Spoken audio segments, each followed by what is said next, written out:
Good afternoon. Yeah, I was around to brief Mr. President on so many emergent labor issues. Uh, you will not claim ignorance of the fact that the three unions in the university system, non-academic staff union of universities, NASU, and senior staff association in universities, SSANU, and the National Association of Academic Technologists, NAAT, had given us notice of strike. The first two unions, SANU and NASU, did that under an umbrella called JAC, Joint Action Committee. And as government, we have moved to apprehend the strike because we've just come out from a very deleterious strike that lasted for 9 months. That was executed by the ASU, the academic staff of Nigerian universities. So, in consonance with the labor laws, we have apprehended both strike. They gave us straight dispute notice, and we scheduled meetings with them after apprehension.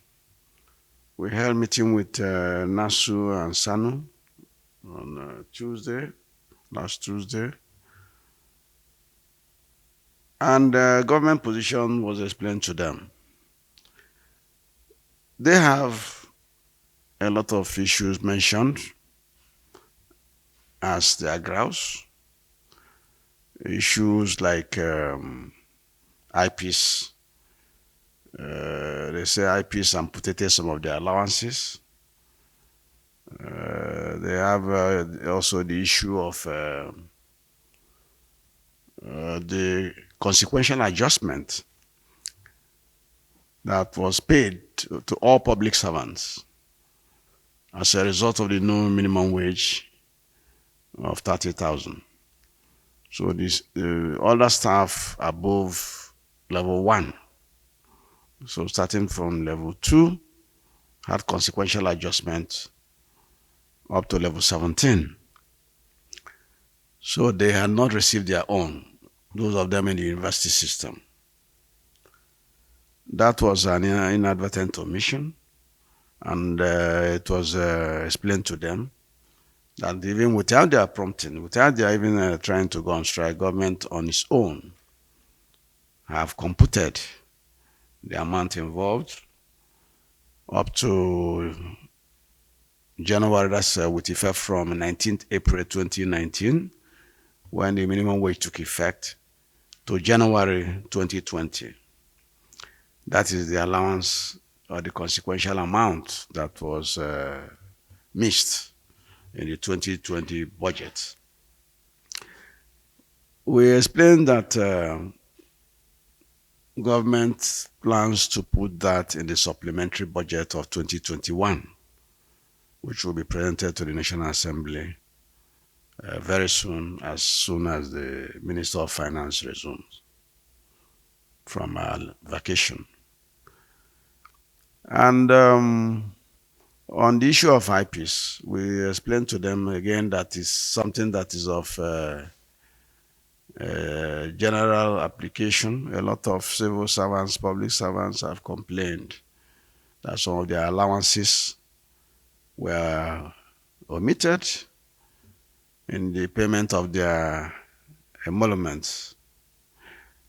IP's office explained that these were things that they do as work in progress, putting back those allowances, and showed evidence that they have put back so many.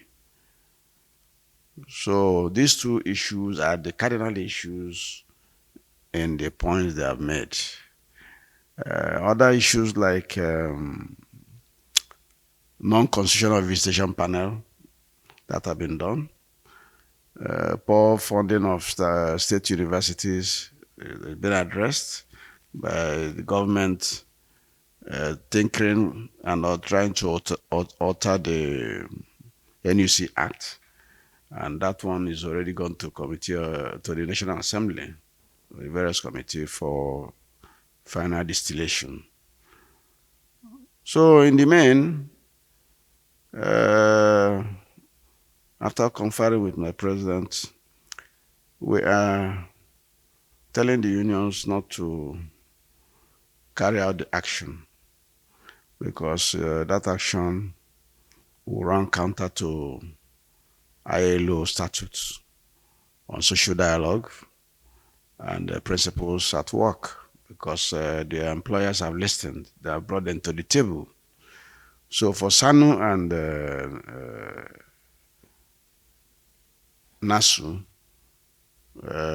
we are imploring them not to carry out their threat, which they said would take effect from this midnight. More so when the meeting adjourned at their own instance. And just this morning, I have received a letter from them giving us a new date for the continuation of the dialogue. They proposed a date of Thursday, 11th of February, and my office has communicated them back that will be ready for them at that time because they needed, as they claimed, they needed time to consult with their constituency and come back on the fresh issues that have cropped up from the discussion. So I briefed Mr. President on that. The other issues, all related to labor again, which we have, I had to seek further information from Mr. President, like the reappointment of the Accountant General of the Federation, which the Trade Union Congress and the affiliate, Association of Senior Civil Servants, have drawn our attention to the fact that having clocked 60 years, that the man should exit. But